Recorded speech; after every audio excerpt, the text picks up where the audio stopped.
Amigos, tenemos el placer de contar con la presencia del ingeniero Rómulo Mucho. Él es catedrático, estadista y también ha incursionado en la política peruana.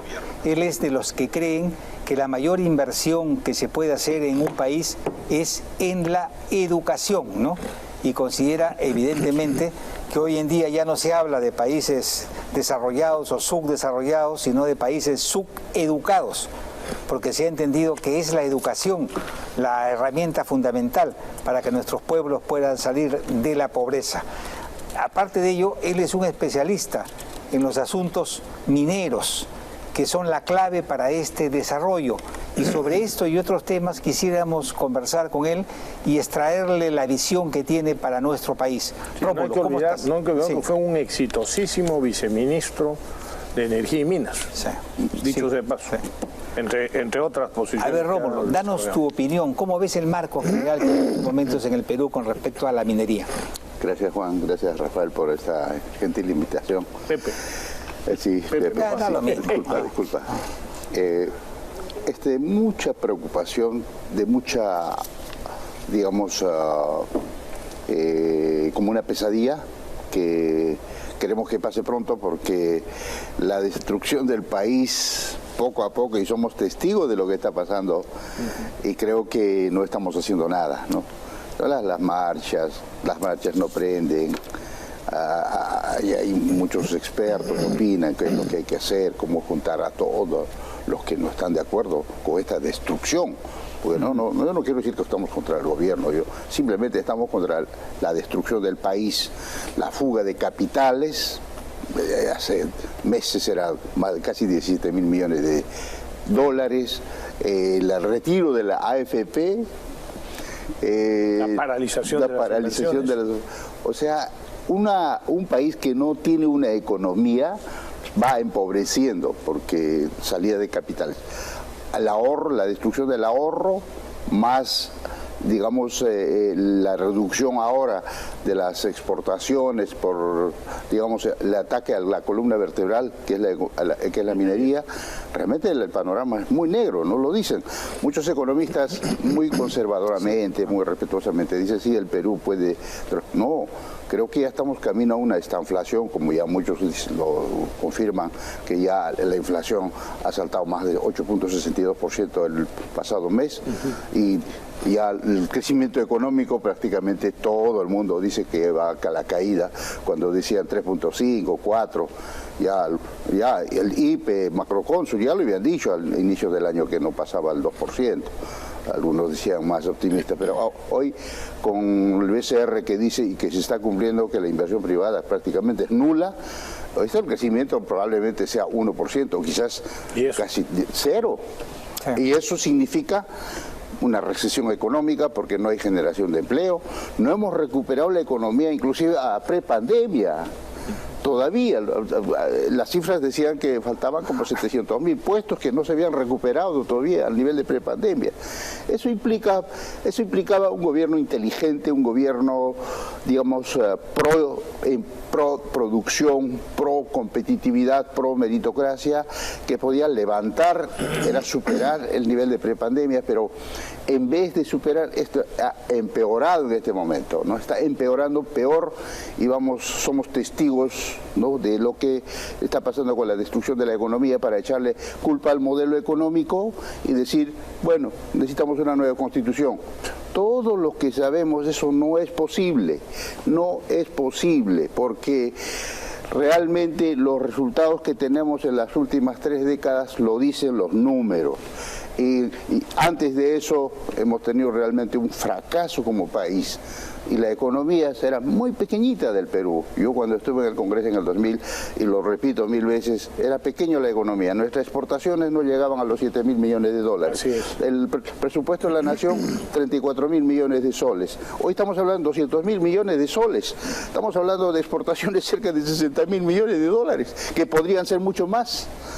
Y eso obviamente hay una recaudación porque los impuestos progresivos van progresando y el año 2021 ha sido realmente excepcional para el Estado. Permíteme una pequeñísima interrupción, Rómulo, porque hay un video que dice mucho por favor, el video de minería, el número 3, si la producción nos lo puede poner para seguir comentando sobre esto. Miren ustedes. A ver. ¿Te importa el Perú? ¿Sí? Para y escucha. Gráfica de lo que ha pagado la minería formal en impuestos al Estado en estos años. 2013, 5.000 millones de soles. 2015, 2.300. 2017, 4.700. 2019, otra vez, 5.000. Y miren esta barraza, año 2021. 14.500 millones de soles. Esa cantidad es lo que han pagado en impuestos en el 2021. ¿Te das cuenta de la diferencia con cualquier año anterior, no? Parte de ese dinero se va al gobierno central, pero una gran parte se va a las regiones, gobiernos regionales y locales. Pasa la voz, comparte y asegúrate que este video llegue a alguien que tú conoces, que viva en una región minera. Imagínate con ese dinero todo lo que se puede hacer para mejorar la vida de los pobladores de esas regiones. Piensa quién conoces, taguea a esa persona en los comentarios. Tú también juegas el partido. No vayas a pasar. Primero comparte, ya sabes. Todo finalmente, Rómulo, es un problema de gestión. Veía yo que a los comuneros que están rodeando a la minera Las Bambas les han dado de $500.000 para arriba a cada uno de ellos, incluso a unos 1,5 millones y a otros 2 además millones. De su casa, 2 millones de 3 pisos. de dólares. Y además de eso, el cambio. Todo el pueblo, casa de 3 pisos, hospital de primera, colegio de primera, etcétera. Y estos pobladores de Fuerabamba no quieren que ni el colegio ni el hospital sea utilizado por la comunidad de ahí cerquita. Imagínate el egoísmo. Es un fenómeno que lo hemos analizado profundamente en varios foros. Explícanos eso. Varios foros. A ver. Uno es quizás no haber enseñado a la gente cómo debía invertir esa plata. Claro. Porque compraron carros, compraron cosas que se acaba, pues. Segundo, porque no solamente a las casas, también le han dado un terreno en Yavi como permuta, ¿no? Para el pastoreo. Para que cultiven y para... Así es. Entonces, y fundamentalmente hay unos agentes externos, comerciantes del conflicto, que han entrado desde hace tiempo y le dicen a la comunidad, oye, ¿sabes qué? Tienes que sacar más, pues. Tienes que sacar más y de ahí me das a mí una parte, claro, ¿no? Y eso ya lo sabemos todos. Leguleyos que cobran por lo general el 10 al 15% de lo que ganen. Y también el gobierno, como no tiene capacidad, hay una incompetencia, digamos, bárbara, que no tiene, ya hoy no gozan de prestigio tampoco como para resolver el problema. Entonces, al final creo que están detrás de una empresa de cobre, ¿no? Entonces, ya lo dijo, he leído esto de Roger Najar, realmente es espeluznante, ¿no? Y que para qué quisiera administrar una mina de cobre, sino para caja chica. Y además, esto no queda ahí. Hay tratados internacionales, sí, o sea, no es fácil quitarle una mina y decir, oye, voy a administrar. Tendríamos que pagar, igualito que en su época con lo de la Belco. Por supuesto. Estaremos pagando el íntegro de todas las inversiones. Por supuesto, y no podemos atender. Y los jóvenes, que realmente a quienes me dirijo siempre, porque soy profesor universitario, que son para nosotros el futuro, y el presente y el futuro, que muchos están yendo, pues la fuga de talentos es peor que la fuga de capitales, ¿no? Que tienen que saber que hemos pasado momentos, pero de colapso económico, de apocalipsis en el pasado, cuando teníamos una inflación de 2000%, deuda externa voló hasta más del 60%, la pobreza también estaba encima del 60%, las inversiones eran ni siquiera eran 0.7, 1% del PBI, están los indicadores. Todo. ¿Y cómo? Solo necesitamos en 20 años al 2011, que los resultados fueron extraordinarios. Era otro país. Nos dijeron que éramos el tigre latinoamericano, nos dijeron que éramos el milagro peruano, porque como en poco tiempo el Perú había revertido totalmente, casi 9 millones de peruanos habían dejado la pobreza y eran clase media. Y hoy mismo no se dice que también dentro del entorno de las minas, de todas las minas, los comuneros hoy son empresarios, muchos de ellos han crecido y son ahora proveedores de servicios. De transporte, de servicios de todo tipo. Todo tipo. Y eso se traduce en el PBI. se traduce en la generación de empleo, porque no solamente hablamos, por ejemplo, una mina como Las Bambas dice 8.000 directos, indirectos, 8.000 que sea de la planta, como 2.000 el resto son indirectos, que son los fundamentos. Pero atrás, en toda la cadena de suministro, eso se multiplica por 8, por 9, fue un estudio del IPE veces, ¿no? De hace años. El IPE, sí. Pero ahora ha dicho que son por 8, ¿no? Bueno, por 8. Entonces, pues, ¿cómo lo vamos a entender? Porque hasta el taxista, hasta los pasajes, hasta los restaurantes, hasta el lustrabotas se beneficia. Claro. O sea, es un efecto, digamos, multiplicador y que afecta a todas, así como los economistas lo llaman a la tabla de insumo-producto, ¿no? Que no es una actividad independiente. Por lo tanto, necesitamos pues sabiduría, sentido común para elevar, digamos, el crecimiento económico, que es mayor producción, mayor exportación, estabilidad política, estabilidad jurídica, porque los inversionistas extranjeros ya cerraron el caño. Para este año han cerrado. Sí, claro. He dicho, no, ya no. Y casualmente ya las estadísticas dicen desde enero, febrero las producciones, las exportaciones han comenzado a declinar, ¿no? Y me preguntan, oye, ¿pero qué está pasando? Si no fuera Quellaveco, si no fuera la ampliación de Toromocho y algunos como Santa María de Poderosa, en este momento prácticamente las inversiones estarían ya en su nivel mínimo. Y eso, por ejemplo, Quellaveco acaba en el medio año, ¿no? Entonces ya de ahí ya no hay una inversión considerable a la vista, ¿no? Excepto algunas minas medianas de empresas nacionales. Pero el panorama es bien sombrío, hay que decirlo. Y los jóvenes, los miles de jóvenes que estudian, ¿dónde van a ir a trabajar? Algunos que tienen plata se irán pues a Estados Unidos, Canadá, otros países, pero la mayoría, pues, ¿no? la gran masa. La inmensa mayoría, ¿no? Yo me preocupo por los estudiantes que en San Marcos y otras universidades. Digo, muchachos, la esperanza para ustedes no son las minas que están trabajando, porque ellos tienen su gente, excepto si hay un cambio generacional, puedes entrar ahí. Pero las que vendrían. Las que vendrían, las que tenemos más de 43, 45, más de 60.000 millones de dólares para invertir, donde puede generar 3 millones de puestos de trabajo. A ver, y generar... Dime si tengo aquí Augusto Palma, presidente del Simposium del Oro, Plata y Cobre.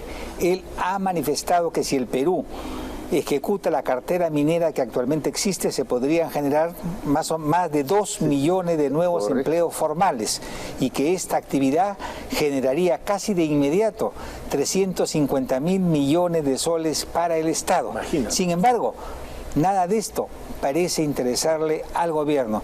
Y claro que no le interesa, claro, ¿no? Porque ello significaría sacar de la pobreza, como tú dices, a millones de compatriotas y crear también una poderosa clase media que nunca votaría por los enemigos del mercado. Claro. Y eso significaría la extinción de las opciones comunistas en el Perú. Por eso es que luchan desesperadamente por siempre crear pobres, crear caos, anarquía y pobres, porque esa es la gente que les permite el clima adecuado, como para una asamblea constituyente, por ejemplo. Correcto. ¿No? Echar culpa al modelo, diciendo que el modelo no ha funcionado, por lo tanto queremos una nueva constitución. Cuando es todo lo contrario. El modelo ¿Quiénes podrían hacer la constitución en este momento? Esa gente, la clase de políticos que tenemos ahí. Así es. Como dijo alguien, es como si el diablo escribiera una nueva Biblia, dijo, ¿no? Es increíble, es increíble. Sí, eso es posible. Yo fui congresista en el año 2000 y yo realmente aprendí mucho porque había gente que daba cátedra en el Parlamento con la Constitución, con todas las normas legales para fundamentar una ley, una propuesta, una iniciativa. Hoy día realmente esto no existe. Es una pena. No existe. Que es una de las honrosas excepciones. Sí, claro, siempre hay que hacer, siempre hay que decir con honrosas excepciones. Digamos, pues no hay que generalizar, pero efectivamente parte del problema, gran parte del problema, ha sido originado por la reforma, por la absurda reforma política del lagarto Vizcarra, ¿no? No, pero creo, perdón, que a la gente hay que revelarle lo que de verdad está pasando en el país. Por ejemplo, el presidente regional de Apurímac, el señor Baltasar Lantarón, ¿no? Él dice, yo no puedo entender cómo unos 100 o 150 comuneros pueden destruir el Estado de Derecho, ¿no? Y burlarse de la policía y que nadie, y que el Estado no puede hacer absolutamente nada por restablecer el orden constitucional. Pareciese que esto lo están buscando a propósito, pareciese, dice, ¿no? Claro que y sale Fernando Vivas, ¿no? Que ha conversado con un hombre muy importante en el Ministerio de Energía y Minas, y él le ha reconfirmado que quien maneja ese ministerio es Cerrón. Claro. Es Cerrón. ¿Y cuál es la estrategia de Cerrón con respecto a los conflictos mineros? No necesitan crearlos porque ya están, sino avivarlos un poquito y, dice, dejar que ocurran los conflictos, que se alarguen, esa es la estrategia, porque así las empresas se cansan y van a ser más fáciles de poder tomarlas para cumplir con nuestra meta de la estatización de las empresas mineras. Mira esta locura, pero está en marcha. Vaya que lo están logrando. Pero está en marcha. Mira, acaba de Haití ya sacarnos de su país cumplidor, que es también otro incentivo para atraer inversiones. El Haití es creado por Tony Blair, el primer ministro laborista que creó, dice que es la rendición de cuentas, que es el manejo prudente de los recursos, y muy interesante porque tiene 12 principios, ¿no? Y el Perú nos ha sacado ya nos ha sacado porque ya este gobierno, el ministerio ya no presentó el informe, no le dio la gana, no sabe, y la incapacidad total. También ya hace semanas el Instituto Fraser, que también ya nos mandó políticas públicas, de percepción de políticas públicas ya al nivel de las 69, al nivel de países. Sí, no sé qué posición. Sí, no, del 34 al 42 de 69 países, cuando en un momento estábamos en el puesto 14. Sí. ¿Ya? O sea que cada año retrocede más las calificadoras de riesgo prácticamente, que ya nos están todos downgrade. Entonces, esto es terrible. Y hoy Petroperú, que lo van a inyectar 750 millones de soles, ¿para qué? Para nada. Dólares. 750 millones de dólares. Esta empresa, desde que nació siempre estaba mal concebida, era una inversión. Siempre fue una rémora. ¿Cuánto ha costado? Antro de corrupción. Un dato más o menos debe ser 7.000 millones al final. Lo de la refinería Talara, claro.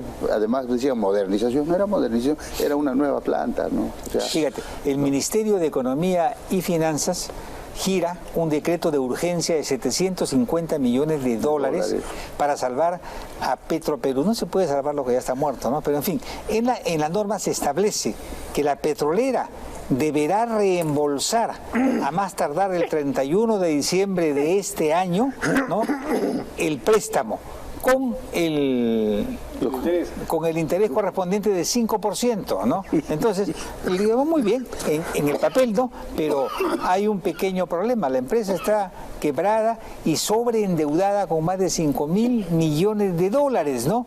Y los bancos comerciales le han cortado toda la línea de crédito, ¿no? La única manera... prácticamente han dado que los bonos de estos préstamos prácticamente no valen. Basura. No valen nada, son basura. Han sido declarados basura los bonos de... Ahora, seguir subvencionando a este elefante blanco es toda una irresponsabilidad, ¿no? Bueno, eso es lo que estos tipos años, hay que contarle a los jóvenes, como tú decías. Porque es lo que estos tipos durante años, durante el gobierno militar y después durante el gobierno de Belaúnde y durante el gobierno de Ana García. ¿Cuánto eran las pérdidas de las empresas del Estado? 175 empresas del Estado. Sí.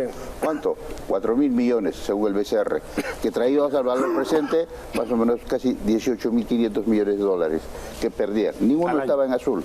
O sea, no es que uno dice, oye, pero ¿por qué el Estado no puede ser empresario? A mí me refutan, me dicen. Sí podría ser siempre y cuando sea un país nórdico, pues un país nórdico. Claro, si esto fuese Suiza, ¿no? Escandinavia. Meritocracia, no se mete nadie, nadie mete la mano, ¿no? Hay empresas estatales exitosas en algunos países de Europa, pero aquí todos son ladrones, es una vaina, ¿no? Ahora, uno de los grandes errores que cometió Fujimori fue no haber privatizado Petroperú. Yo se lo dije personalmente. Se lo dijiste. Es el Rubicón. Hay que cruzar el Rubicón. Le dije, presidente, me acuerdo, en un viaje, no sé dónde, en el avión, le dije, privatice Petroperú. Dijo no. Es una empresa que solamente logra recabar ganancias por cerca de 90, 100 millones de dólares y se endeuda por miles de millones de dólares. Y vende casi 5.000 millones de dólares. Sí. O sea, la relación de ventas, utilidades... Increíble. ¿Y quién paga esto? ¿Y quién va a pagar este forado? Todos nosotros, el pueblo. Los peruanos. Tú y yo. Todos vamos a pagar esto. Es impresionante. Increíble. La verdad que... ¿Cómo salimos de esto, Rómulo? A ver, cuéntanos, ¿cuál es tu expectativa, tu visión? Yo creo, sinceramente, que no somos Venezuela, no somos Bolivia, no somos Chile. El Perú es sui generis. 80% es informal. Eso no están dispuestos. 80% de los peruanos no han recibido nunca del Estado. Nada. Lo sudan día a día. Ese pueblo va a levantarse, ese pueblo va a despertar. Porque conozco Venezuela. Venezuela la gente siempre ha vivido con el petroestado. Sí, claro. Porque le subsidia. Por eso hay carrazos en mismo Ecuador, porque el petróleo es barato. Claro.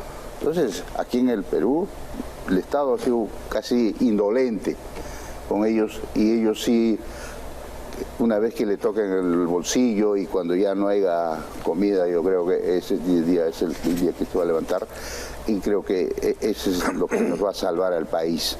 Tenemos que reaccionar, ¿no? Y hay muchos, digamos, que están trabajando en las iniciativas, hay que apoyar porque hay que salvar al país. Queremos que nuestros hijos se queden aquí, y yo quiero quedarme aquí, voy a morir en mi país. ¿Por qué irse? Porque tenemos un país maravilloso, maravilloso, como decíamos, como San Pedro de Lloc. Yo he trabajado muchos años en el norte, hace días he estado en la Sierra San Pedro de Lloc, tierra de sabios y cuna de héroes, por si acaso. Pues murió Antonio Raimondi. Antonio Raimondi, está claro. En su casa, ¿no? Y también al centro del Perú, la selva, es una maravilla. El sur tiene lo suyo. No, ¿cuántos quisieran tener este país bendecido en recursos? El mar de Grau es uno de los mares más ricos del mundo, gracias a la corriente de Humboldt. Sí, claro, como dice Alfonso Miranda constantemente, que fue mi viceministro de Pesquería. El Perú, parafraseando a Raimondi justamente, el Perú es un país con un mar, como es un país de desnutridos, con un mar lleno de proteínas. Lleno de proteínas. Sí, claro. Utilizar la anchoa para, digamos, alimentos es una aberración. Y el consumo per cápita de pescado en el Perú no pasa ni siquiera el 0.5 kilos. En Japón, yo he vivido en Japón, es 70 kilos per cápita de seafood, de consumo de pescado. Yo conozco muy bien Japón también. Casi 200 a 250 gramos diarios. Sí, sí. Increíble.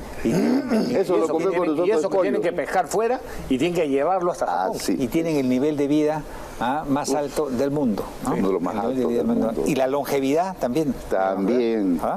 Se acaba de morir una japonesa de 120 años. Sí. Sí, es un país que admiro bastante. Los países nórdicos también por naturaleza tienen un orden estricto donde los políticos no necesitan custodia, no necesitan nada y viven una vida austera, porque la política debería servir pues para servir. Porque un funcionario público se debe al ciudadano. Por supuesto. ¿No? Y acá no, hay que servirlos a ellos. No puede ser. Ese chip del burócrata o del funcionario público de que está para mandar es el que hay que cambiar definitivamente. O sea, los funcionarios públicos estábamos, pues yo ya no soy funcionario público, pero he sido muchos años, estamos al servicio de los demás. Es decir, los demás son nuestros jefes, toda la ciudadanía. Por eso sus decisiones deben ser trascendentes para el bienestar de la población. Correcto. Porque para eso necesitamos buenos funcionarios, muy preparados, talentosos, que conozcan la realidad de su jurisdicción, de su función. Honestos y capaces, básicamente. Pero, íntegros, ¿no? Pero sin orden y respeto a la ley no tenemos nada. El Perú podría ser realmente una potencia mundial, sí, respetada, ¿no? Pero lo he dicho yo, sin Perú orden y respeto a la ley no hay absolutamente nada. Hoy por hoy, antes de despedir a Rómulo, hoy por hoy tenemos un país donde se ha perdido el principio de autoridad, no solamente en el corredor minero, se ha perdido también en el Brain, donde los terroristas controlan, se ha perdido en las ciudades del país, donde la delincuencia ha tomado el control de las calles y la población camina aterrorizada y atemorizada permanentemente, ¿no? Entonces, todo esto nos lleva a que los indicadores internacionales no nos pongan como un país seguro ni confiable, sí, pues, ni en lo económico, ni en lo jurídico, ni en lo social, ¿no? Entonces, así no tenemos futuro, por eso algo tenemos que encontrar para que esto cambie, algún camino. No me atrevo a decirlo públicamente, pero algo tenemos que hacer, ¿no? Sí. Perdóname, tenemos capacidad para crecer 6% anual sin problemas. Tenemos las condiciones dadas. Deberíamos estar creciendo ahorita 6-7%. 6%, mínimo. Imagínate. Claro. En fin, Rómulo, muchas gracias, José. Muchas gracias por tu presencia. Un honor. Ha sido un gusto y un placer estar contigo y volveremos pues a conversar en cualquier momento. Gracias. Pausa y regresamos.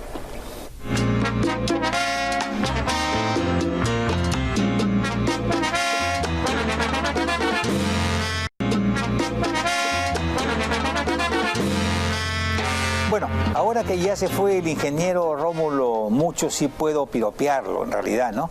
Él es un puneño, pero auténtico, debajo de las piedras, ¿no? Creció en una provincia pobre, Juli, que está cerca de Bolivia, estudió en colegios fiscales, hizo su secundaria por ahí también, luego a la universidad del Altiplano, pero se esforzó en aprender su idioma extranjero y hizo sus posgrados en Suiza, en Japón y en Suecia, ¿no? Y se destacó por su inteligencia y por su capacidad. Por eso él siempre dice, la educación lo es todo. Si mis paisanos tuvieran educación, no serían así, no pensarían así, ni se dejarían engañar por charlatanes de medio pelo, ¿no? Claro. Por eso yo creo mucho en la educación, ¿no? Y yo me quedo con este personaje, ¿no? Alguna vez soñó con ser presidente de la República, ¿no? Si lo hubiese sido, hubiésemos tenido un gran presidente, sin duda, ¿no? Ese es el prototipo. El prototipo del peruano luchador, ¿no? Honesto, capaz y esforzado. Y que no ha abdicado del sentido común. Nada, absolutamente. Es lo fundamental. Muchas gracias, Rómulo, por haber venido. Ya no nos está viendo, pero no importa.